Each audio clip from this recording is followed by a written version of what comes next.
Hello and welcome to Financial Express Education Online. I'm Sugandha, and today we have with us the co-founder of GradRight, Aman Singh.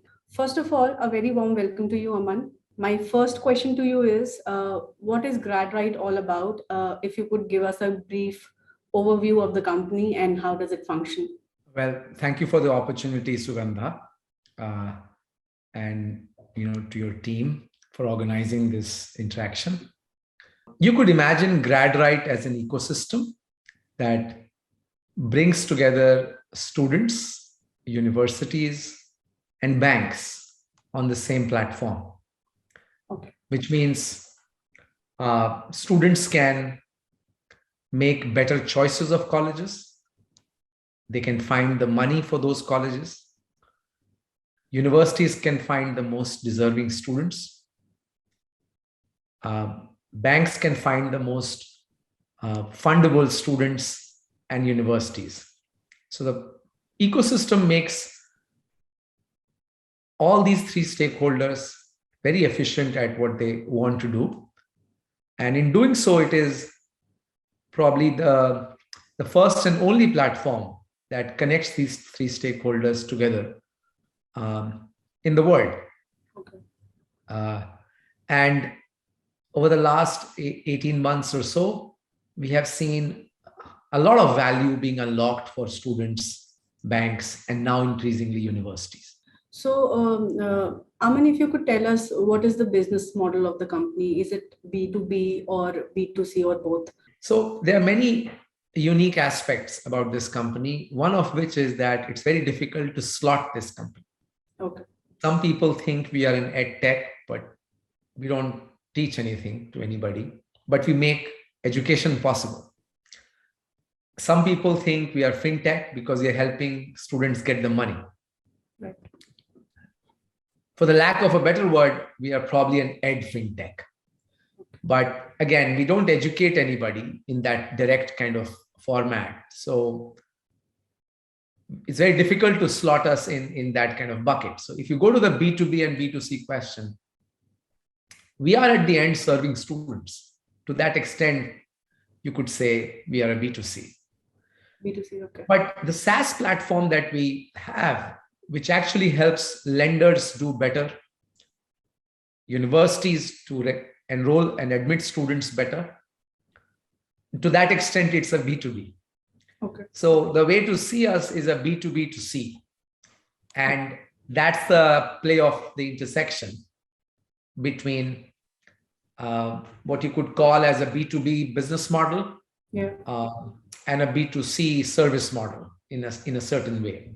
Yeah. Okay. So do you also collaborate with universities? Oh, yes. Okay. So we currently have 40 partners across US, Canada, and Europe. And this is just the beginning. We are an early stage company. So with very limited resources, but a great product and a great team, we have onboarded all major lenders of India. So we have 95% of the lenders or the loan kind of providers in the market with us.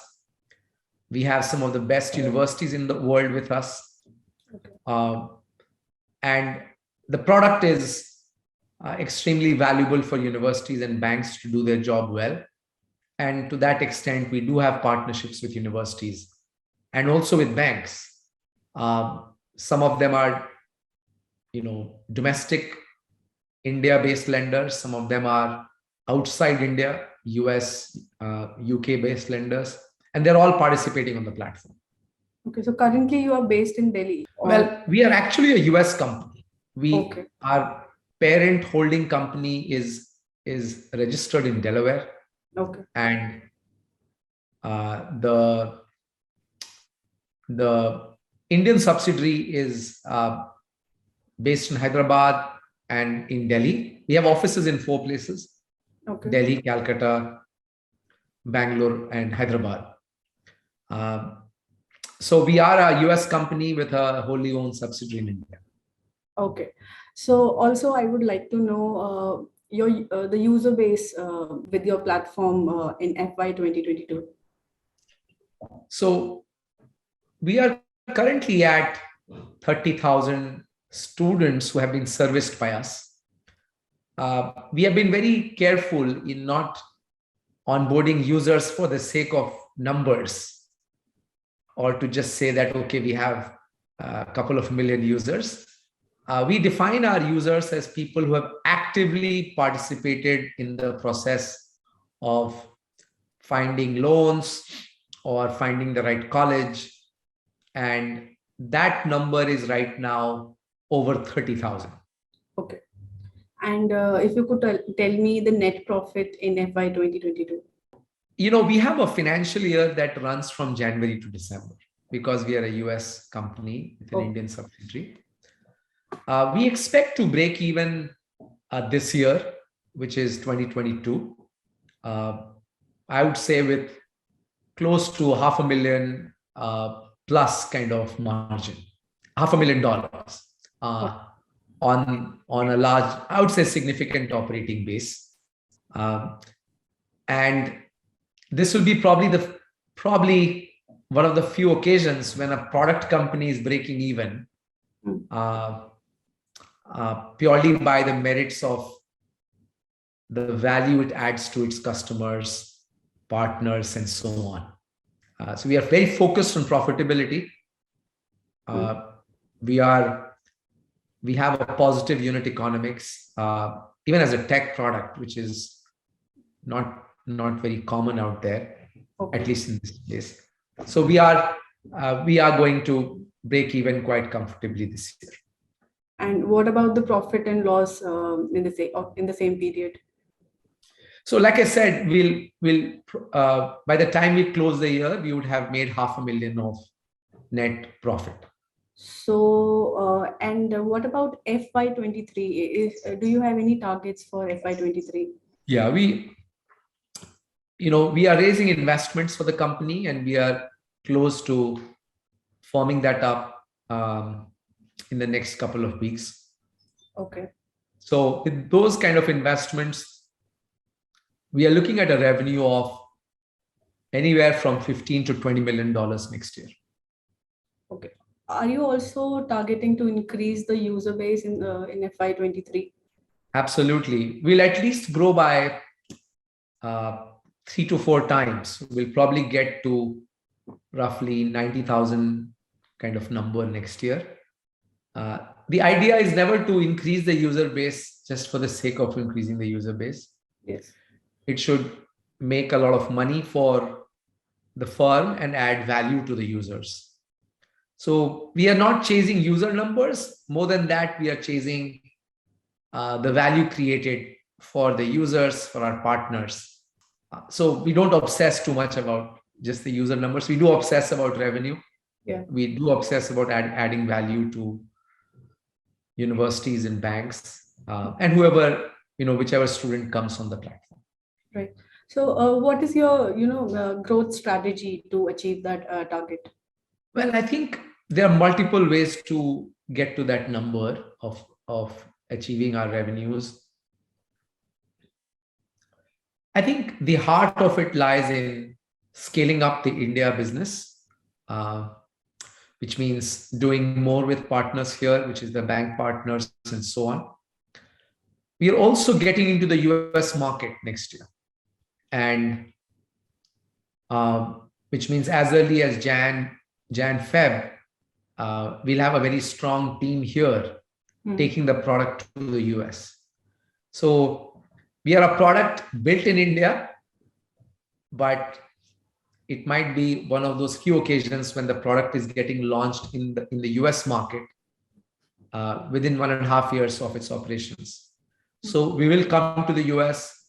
Our existing partners in the US have really been keen that we bring this product to the US. So rapid scale up in India, entry and growth in the US should take care of that target. Okay. So one very important question that I wanted to ask. What is the average ticket price for the collaborations with universities, let's say, or for banks, and of course with students also? We don't charge anything from the student. the platform is free for students. Okay. The universities pay us a subscription fee, an annual subscription fee, and a pay-per-use kind of a top up on that. So it's a quite interesting business model where we don't charge any success fee based payouts from the university. We stay away from that because it has many issues of incentives that may not serve the student very well. Okay. So universities are expected to spend their marketing budget with us.